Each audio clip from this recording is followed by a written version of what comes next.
boneless chicken thigh, chicken liver. Imamarinate natin to sa soy sauce, calamansi, ground black pepper, oyster sauce, at konting asukal. Tapos, imekos-mekos na natin yan, insan.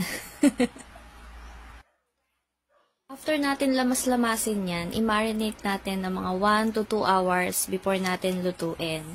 Pero sa akin, umabot siya ng overnight kasi hindi ko siya naluto kaagad. Kaya ayan, kumapit na sa manok yung lasa. Talagang kapit na kapit. At yan, maglalagay na ako ng mantika. Painitin ko lang yan.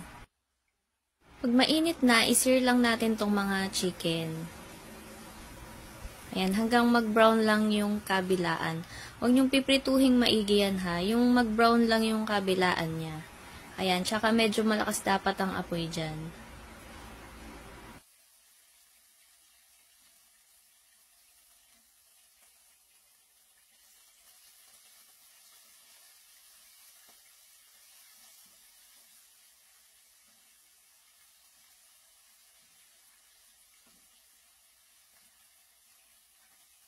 Pagtapos natin sa mga manok, yung chicken liver naman ang isusunod natin.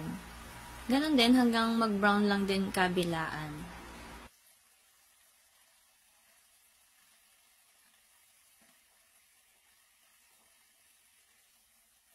Then magigisa na ako ng bawang. Kayo ba, naglalagay ba kayo ng bawang sa bistek? Kasi ako yung kinalakihan kong luto dati ay walang bawang, puro sibuyas lang siya. Comment nyo naman kung naglalagay kayo ng bawang sa bistek.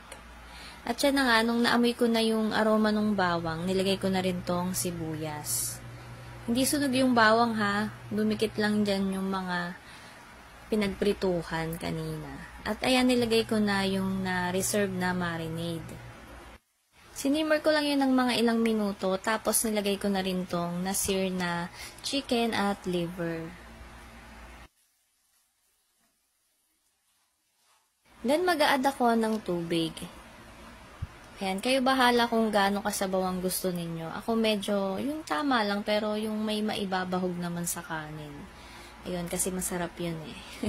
Tapos tatakpan ko lang yan at isisimmer ng ilang minuto para tuluyang maluto yung manok at yung atay. Ayan, at tinikman ko na, tapos naglagay lang ng konting seasoning at paminta. Tapos naglagay din ako ng konting oyster sauce. Tapos naglagay nga pala ako dyan ng konting asukal pa. Ayan, para bumalanse yung lasa. Hindi lang napakita sa video. Then after ma-simmer ng ilang minuto, naglagay ako ng slurry. Ito yung mixture ng cornstarch at ng tubig. Ayan, para medyo may konting lapot yung sabaw. Then naglagay ako sa ibabaw ng puting sibuyas.